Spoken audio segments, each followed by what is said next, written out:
Hey everybody, it's Toby again from Shadowborn Games, and this is the fourth video in the series that we're doing on the miniatures for Oathsworn Into the Deepwood, our first tabletop board game.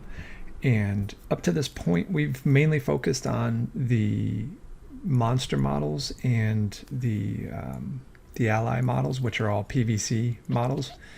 And the reason for that is most of our pre-production effort so far has been on those models because there's there's like 100 different models and 74 unique sculpts, so that's obviously the lion's share of a lot of the model pre-design process that we have to get through. And because there's so many pieces, they have the biggest impact on the packaging, the final packaging configuration, so we needed to get through those first. And when I'm making this video, it's the beginning of August, so the entire effort for those monster models and ally models will be done by the middle of August, so about another week or two. We just got two more big models that we've got to get through, and those will be done. And then all the effort goes back to the hips models. Now, obviously, there's been work on the hips models up to this point, but most of the actual, design and prototyping has been done on the PVC models. So we're working on the hips models as we speak. And so today is when I was going to start speaking about the design of the hips models. And specifically, I felt we could look at the Kerr model first, since he's one of the first three models that we'll be looking at. And so we'll take a look at what the design choices were for cutting up the model and prepping it for the armory pieces. And we'll be able to look at what the pull directions are as we go through that design process.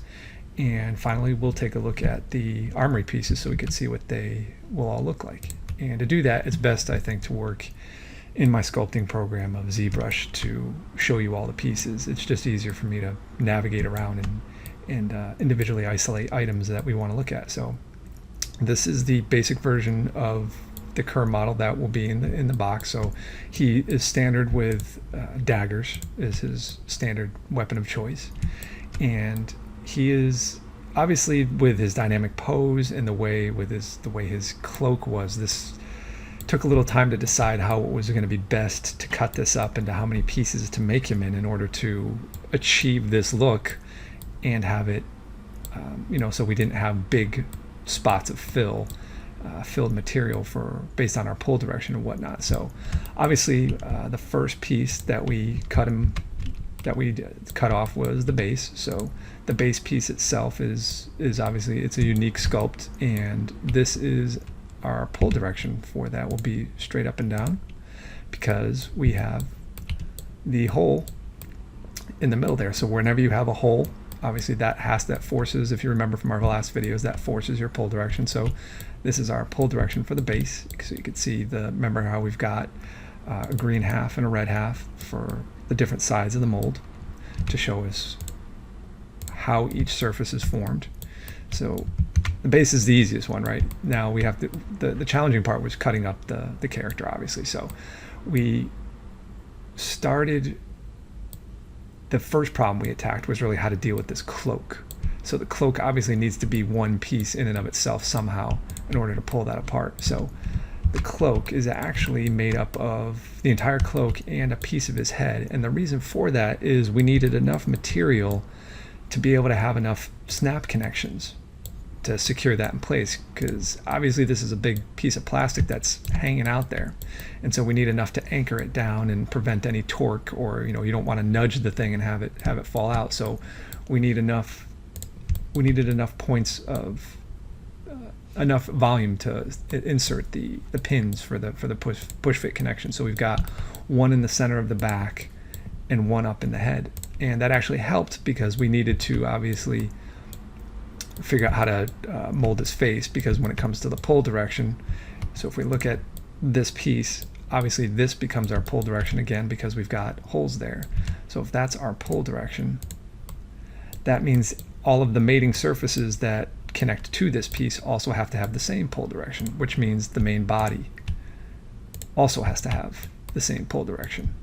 So that actually works out great, because the way the face was and how we have the face recessed a little bit with the hood, we needed a place to cut so that we could allow that to be molded. So the body is kind of the biggest overall piece that we're molding independently of everything else, and then we cut everything from that. So that was the first challenge we really had to tackle, was how to deal with that cloak.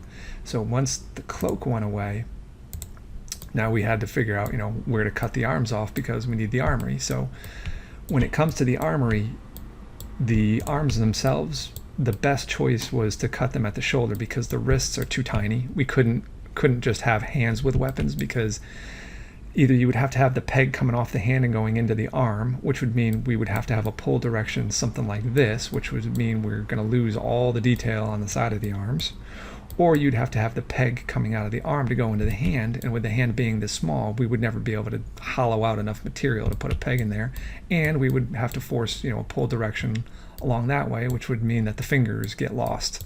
So the best pull direction for the arm, or the best way to cut off the arms, was to do it right at the shoulder. And if you look inside there, when it comes to how this all fits together, we had to actually cut another piece of the back off to allow the arms to fit inside there. Oops. Move that. So now you can see how each arm fits inside the body independently. This, right now, we recently made a design change on this model. We initially had this kind of like a square peg to launch, to push in, with a little bit of a lip there to kind of snap it into place. But we've actually changed this recently. I just don't have the updated model yet. We're still working on it. Where it's going to, instead of being a flat square piece, it's going to be a cylindrical shape, more like this. And the big reason why we went for this design is, if you can see, when it's sitting on the tabletop like this, not only will we have some of the push fit connections and the tight interferences to help us hold it into place, but we've also got gravity helping us because of the downward slope of those two pieces to help hold it into place. And if I go into a highlighted solo mode, you can see here how that downward angle will also assist in holding everything into place. So we're not just relying on plastic squeezing plastic in order to hold it into place. We're also trying to design things so that gravity helps us out as well. Now, obviously, we don't want loose fitting pieces. There's still going to be a push fit, but we also want to minimize the amount of push fit that's required to hold them into place, because obviously a push fit means you're deforming metal, and the more you deform it over time, it's going to weaken. So we're trying to minimize how much of that you actually need to minimize how much deformation occurs, which means the longevity of these pieces is extended, so that you can swap pieces out frequently over a very long period of time to and still have everything usable. So this is a total of 7 pieces. So we've got the base, we've got the main body, and then we've got the leg, the front left leg. We've got the cloak, we've got the lower back piece, and obviously we've got the 2 arms for the weapons and the armory piece. So if we look at the pull directions on these, just to help with understanding what these are looking like. So whenever you have, again, a peg or a hole, that ends up being your pull direction. So this is our pull direction for the right arm, and you can see the nice clean separation between the mold halves, so it'll mold quite nicely. And for the other armory piece, it's going to go the same way. Looking at down the peg, and you can see again the separation there. Looks really nice. So this will be a nice clean mold. And we already looked at the cloak, and we looked at the main body, and then we had the leg. The leg was a little bit of a weird one, because obviously we've got this inserted piece that's going into the main body. So again, this is another one where this kind of dictated the pull direction based on how we were cutting this thing a piece into all the separate pieces. So that is basically the general design of the Kerr, so that you could see how. Here, I'll turn the weapons off so you can see what it looks like without weapons. You can see where the connections are for these and how it fits in there. So the right arm has obviously a peg; it fits down into there, and this left arm won't be a square anymore. It'll be a circular peg that fits into the main body. And So let's take a look at the Armory pieces. So obviously he comes standard. If you did not buy the Armory box, then your Kerr is going to look like this. He'll have his daggers. But if you did buy the Armory box, then you're going to have the option to choose to swap out any of his weapons that he can equip. And for the game, he can equip, let's just go through them individually. He can equip, obviously, his daggers, which he starts with. But he's also got one-handed swords that he can equip. And if you notice, I had to change the pose of the left arm from the dagger.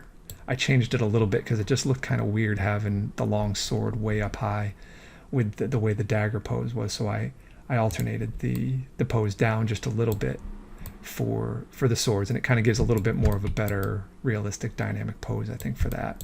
And it also helped moving that arm down for some of the other weapons, like the next one we can look at is the axe. So he's also can equip one-handed axes. So again, having that downward arm pose really helped to sell this axe looking. So he's kind of like, he's pulling it back as he's jumping out of the shadows to kill his prey. After the axe, we've got the maces. So he can also equip one-handed maces, which are pretty cool. So all of the Armory pieces, all of the weapon designs are consistent with kind of the overall design of the character. So we tried to have weapons that look like something that the Kerr might pick up and want to use in his day-to-day life. And of course, obviously, you can mix and match the weapons. And the last weapon he can equip are the one-handed flails, which I think are pretty cool. So the one-handed flail, I think, is a unique item that he's one of 5 characters, I think, that use the flails.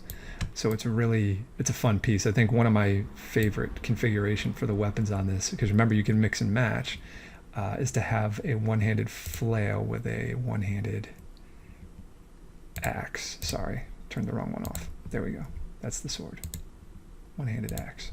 I think that's probably my favorite configuration. So the Kerr basically uses all one-handed weapons because his whole operation, again, is stealthy. And if you go back into one of our previous updates where Jamie went through all the different abilities for the Kerr, you can see why he specializes with one-handed weapons and the different benefits each weapon will give you. I think the daggers give you extra animus or something like that on a crit. So every weapon has a reason. So there is a game mechanic choice for choosing between the weapons, and at least you get to make the model. If you bought the Army pack, you get to make your model look the way you've equipped him in the game. So this is just a quick look at the Armory pack and the overall design for the Kerr model. It's going to be probably another 2 months before I have physical copies to show in video or anything like that, because it takes 6 to 8 weeks just to machine the mold for the characters or for the hips models. And so the first mold is going to have the Kerr, the Warden, and the Witch. So hopefully by about October, I'll be able to show those 3 models in their physical states and pulling their arms off, putting them back on, everything else like that, so you could see how well they work. And between now and then, I'm just going to continue to make a video series about each of the characters and their general designs, just like this, so that you can see the design approach that we used for the hips and the push fit design. So next week, I'll show probably both the Warden, or I'm sorry, in the next video that we do, I'll show both the Warden and the Witch, which should time it up that after that video is done, the next update after that should be able to show you physical samples. So that's it for this video, and I'll see you next time when we stick with the character series and we'll talk about the Warden and the Witch. Thanks.